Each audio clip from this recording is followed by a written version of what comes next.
Thank you very much. Thank you, thank you. Hello, and welcome to Think of a Number. Number 27. Think of a number between 1 and 10. 4. Correct! Not only is that correct, being a number between 1 and 4, it's also the same number that I had written on this board, which is a complete fluke, you see? Which shows you, with all that luck, the show must go pretty well. My name's Johnny Ball. In this programme, we hope to show you the first hit numbers, the first record producers. We'll be having a party to get rid of all our energy. I'll be getting struck by lightning, and lots of other shocking things. The question is, why think of a number?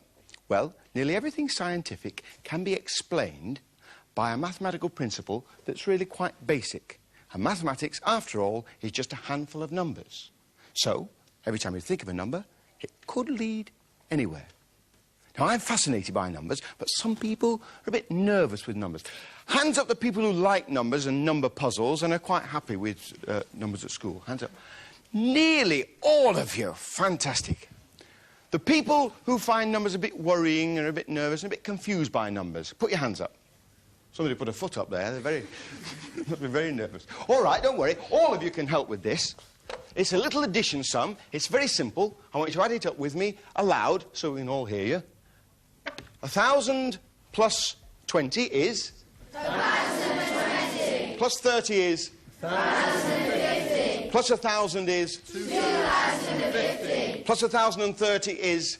3,080. Plus 1,000 is? 4,080. Plus 20 is? 5,000.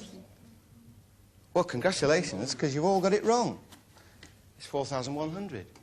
You see, when you got to 80 here, you added 20, and instead of calling it 100, you carried the 1 over to the thousands. I got it wrong the first time I tried it, which just shows that even people who are good at maths aren't always very good at maths. So we better start at the beginning. Where did numbers come from? Well, there are two kinds of people, doers and thinkers. And I think numbers were thought of by a thinker. Something like this.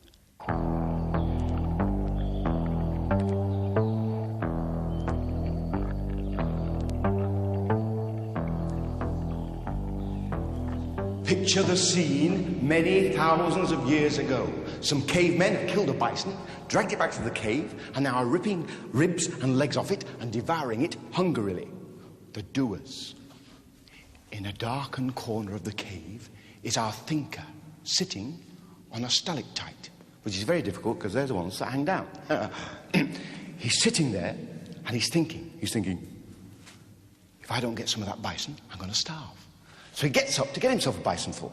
But as he goes across, they push him away. They say, get away, thinker, because you don't count. And he realizes that he better start counting soon because he's losing weight quicker than the bison. So he touches a small rock and, feeling a little bolder, he goes back to the gang that are chewing the bison. And he goes up to the big, hefty one, who's a big brute called Grotto. It's his cave. See? And this Grotto is chewing this leg of bison, and he says, OK, Grotto, let me have it. And Grotto goes, boom, and hits him. Oh, he says, I've got a leg to stand on, never mind chew on. I've lost, all because I don't count. And Grotto says, yes, you've lost, and I've won. And he thinks, one? It's a good name for a number. So he then says to Grotto, he says, listen, Grotto, why don't you break your leg in two? And Grotto says, for what? And he says, for free. For free arrowheads. And he gives Grotto some arrowheads. And Grotto looks down and says, what are these for? And he says, for? And realizes that he's given him one too many because he's nervous, you see. So he says, they're for you. Sort of a favor, you see, in exchange for a handful of meat. And Grotto says, if you want a handful of meat, take that. Boom. And he hits him in the nose. Oh, he says, a bunch of fives. And he slinks back to his corner. I'm all at 6s and 7s, he says. Never mind. I ate yesterday. And 9 times out of 10, they leave some scraps. So he sits down on his stalagmite. Ooh, and it's sharp. And just then, a shadow looms over him, and it's Grotto again, who says, come on, thinker, we were a bit hard on you. Come with us. Make the number up. Make the number up. But I have made the numbers up. There was a 1 and a 2 and a 3 and a 4 and a 5 and a 6 and a 7 and an 8 and a 9 and a 10. Don't you realise, Grotto, at last I'm beginning to count? Hello, Mario, on the phone. Ready? Mush! Whoa! Off goes the hide, and the caves in. Like this. And then we are ready to carry on and say, now our caveman has got his numbers. But he's got a lot to do. For instance, he's got to record the numbers. I don't mean on record players, because it was a long time before you had top 20s. How can he remember the numbers, write them down? Well, cavemen started scratching with sticks, a bit like a loofah. No, they scratched in clay. And all the civilizations throughout the world started at different times and used different systems. The Mayans in South America used a system of dots. 1 dot for 1, 2 dots for 2, 3 dots for 3, 4 dots for 4. By this time it has driven them dotty, so they used a dash for 5 and a dash dot for 6, and so on. Now the Babylonians and the Sumerians, they were very, very good at sums, Sumerians. They used a system of kites. 1 kite for 1, 2 kites for 2, 3 kites for 3, little wedges, 4 for 4, and so on until they got to 10, and then they turned the wedge or the kite sideways. And when they got to 60, I don't know why 60, it was just the system they chose, they made a very deep one. For 70, well, that was like that, and 71 was like that, and so on. Now, the Chinese and the Egyptians, when they wanted to write numbers, they used to dash off a few dashes. And it was the Egyptian system that was developed until it became the system we use today. For a start, they started to write the dashes much quicker. The 1 they found was easier to write quickly if they made it a downstroke. With the 2, well, they made the 2 dashes, but writing it in a hurry, they joined them up. And 3, they did the same. 2, 3. And slowly but surely, they rounded them off until, oops, not very good, until we got the numbers that we use today. Now, they wrote these numbers in clay on tablets which dried in the sun. The tablets they eventually put on legs, called them tables, and because they counted on them, they called the tables counters. The problem was these tablets are very heavy and difficult to move about. They used to carry them on their heads. And 2 of these tablets would give you a headache rather than get rid of it. So, they'd no paper. They had to have a system of making numbers transportable. So, they thought and thought and thought until one day it struck somebody. The very stick with which they had scratched could itself be scratched. So this is what they did. They scratched notches in the stick with a knife, which is much sharper than my finger. But once they'd scratched the notches, they had a permanent record of the number. Not only that, if they split the stick down the middle, they had 2 copies of the transaction. So they could give 1 copy to one person, and the other person could keep the master copy. These were called tally sticks. The age of the tally stick had arrived. It had taken thousands of years to develop, and it lasted for thousands of years. In fact, tally sticks are still used today in some parts of the world. And they were used in this country until 1826 for certain tax purposes. And they were stored in the cellars of the House of Lords. But in 1834, somebody decided to get rid of them all, so they sent some men to the cellars to burn them. 3 o'clock in the afternoon, a man looking round complained the floor was so hot he could feel it through his boots. And there was so much smoke about that he couldn't even see the tapestries with his nose pressed up against them. And yet it wasn't until 6 o'clock that someone shouted, "Fire! Fire!" The House of Lords was on fire. The whole of the City of London turned out to watch. 3 regiments of soldiers had to fight to keep the crowds back when they could have been fighting the fire. The crowd cheered every time the flames went up. 9 o'clock, the whole building was covered in smoke. Nobody could see a thing, so they booed until the smoke cleared. And then they cheered again because the House of Commons had gone up as well. In fact, apart from Westminster Hall, all the buildings were completely gutted. And so the dream that Guy Fawkes had had some 150 years earlier had been achieved with the help of some negligent workmen and the last of the mighty tally sticks. Phew! The heat was a bit hot. Energy was stored in fuel and released. There are lots of ways of storing energy. This box is full of energy. Watch what happens when I release it. Oh, scares me every time that happens. Now, these pop-ups pop up because they've got an elastic band inside. Can you see? And the elastic band works rather like human muscles. It expands and contracts to provide the energy. And cavemen discovered how to store energy, although they didn't know it, when they discovered the bow. You see, the energy is stored in the taut string. And when you stretch that string, you increase the energy that's stored. And the energy increases until you let it go and fire the bow. Should have really fired the arrow. Never mind. Once caveman had invented the bow and arrow, all he had to do was develop it. And that's what he did with these weapons here. Can you come out and help, please? Just three of you. Here are the weapons. I'll load this one up for you. Right. Ping pong balls. 1, 2, 3. Hey, ready? Have a trial fire. Ready, aim, fire! Boom, boom, boom. Ah, yours didn't go far, did it? This one here is... this one here was called a trebuchet or trebuchet, and they were used in the time of the Crusades. Several tons of stone were lifted up at this end, dropped suddenly, and the thing fired. Fire it. Boom. Like that. Now, they weren't as good as a machine that was invented... as a machine that was invented some thousands of years earlier. This was used by the Greeks and the Romans and was charged by pulling that back under great stress, holding it there. There was a stop bar here, so that when it was fired, the arm stopped and the missile, probably rocks, would be fired. Ready, aim, fire! Boing! It's a good one, that, isn't it? But this one was even better. This was called the ballista and gave its name to the whole science of ballistics. And this was fired very, very similarly to a modern-day gun, in that it had a bolt action. Right, ready, aim, fire.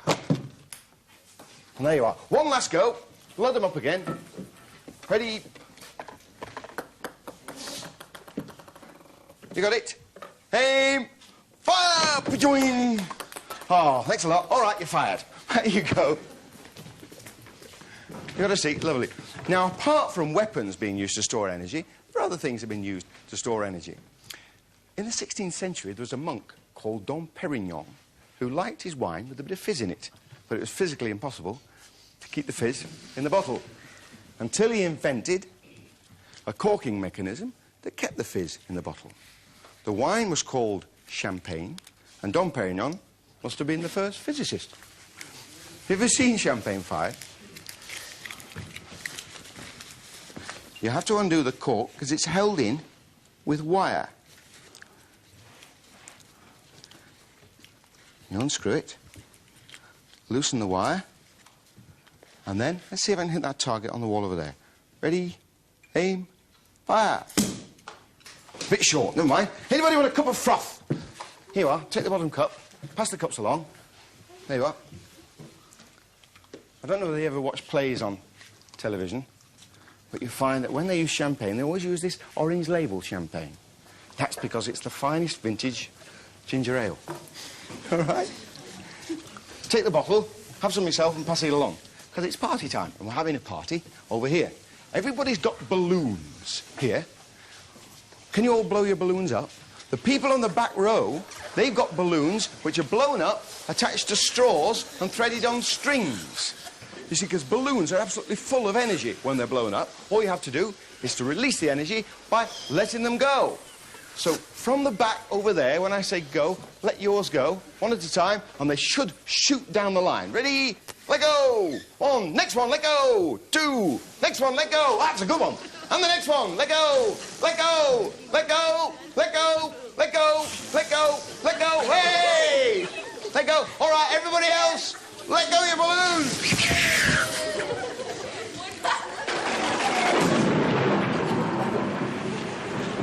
Must be weather balloons.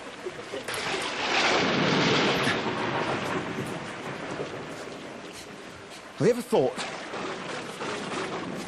thought how much energy there is stored in a thunderstorm? You see, the clouds that surround the Earth are completely full of energy. And this energy is released in a thunderstorm. Now, there are 16 million thunderstorms every year on Earth. In fact, there are 1,800 thunderstorms happening at this very minute. In thunderstorms, you get lightning. And the lightning flash is really two flashes, one coming down at 100 to 1,000 miles per second, which is answered by a flash going up at 87,000 miles per second, which is half the speed of light. And about every million flashes, you get a giant one. And the heat achieved by a giant one is about 30,000 degrees centigrade, which is hotter than the surface of the sun.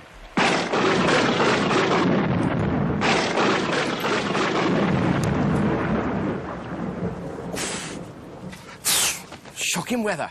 Now, lightning is really static electricity.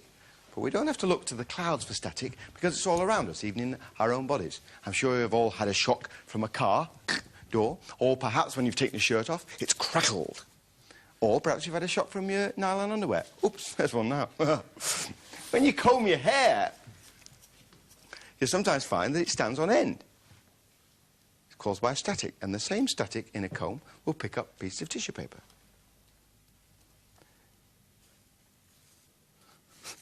Let's try it again. There we are. I knew it would. Static is used in the home. You get static clothes brushes, static vacuum cleaners, and even a machine now that removes smells from the kitchen by means of static. Here's a piece of Perspex and some tissue paper underneath it. Watch what happens when I rub the Perspex. The tissue dances about. Let's get rid of it now. Because this is part of a machine called an electrophorus. Sounds like it should be in a zoo. Now, rub some static into it, and I have the other part of the machine here. It's a brass plate. Place that on top, press them together, and the static should have transferred from that plate to that plate, and it should now jump onto my hand. And you might hear a crack. A little spark of static. Our own lightning. Over here, now, not pawnbrokers' equipment. These are called Van de Graaff machines. This one here is worked by a crank. Not me. No, the crank's down here, and it drives a belt which carries the static up into this ball where it gathers, waiting to jump off if you hold anything close, like this.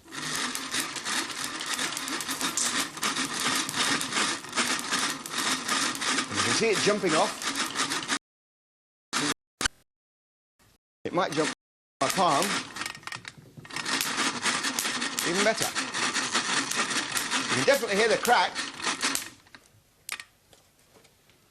This is a Van de Graaff machine, just the same as that one. Only, instead of being worked by a crank, it's worked by a motor.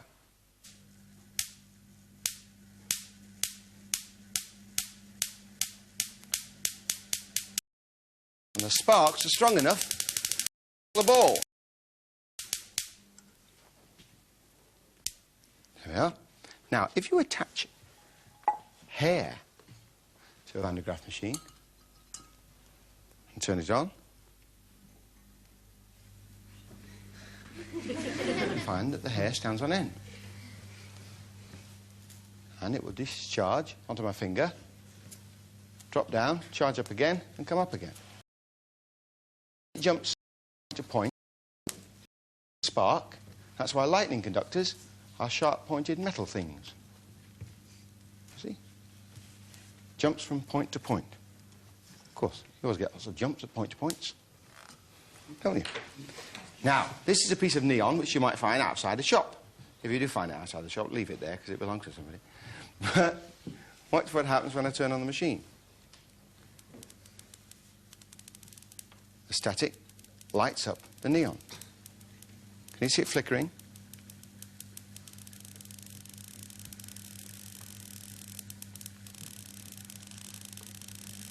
But the light only goes as far as my hand. You see it? There, isn't that illuminating? Or are you all still in the dark? All right, let's have a puzzle. Brighten things up. In here, we have a conundrum. Could you come and help by holding this? There you are, if you go over there, and hold that there, show the people, and show them over there, and you there, if you take the slate and the chalk, and select any animal you like from this diagram, and write it down on the board. And I'm going to try and find out which one he wrote. Could you come forward? How am I going to do this? Well, I'm going to touch him and absorb his static, which will run through this pointer so that when I tap on the diagram, I will find out which animal he's written. Right? Don't let me see it. Just touch my hand. Electrified. Now I have the force. Now I want you to remember that word. Look at it. Don't look at the diagram. And spell out the word, one letter per tap as I tap. When you get to the last letter, say stop. So it's one letter per tap. You ready? And spell it out in your head so I don't hear.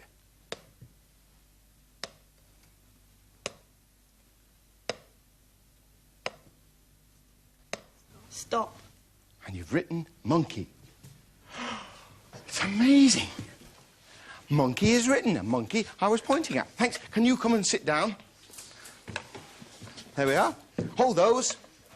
All right, I say. But if you would like to know how that is done, then drop me a line. Johnny Ball, think of a number. BBC, London, W12, 8QT. But please send a stamped addressed envelope. Otherwise, all my wages will go in buying stamps to send you the replies. And we'll be here next week with another programme.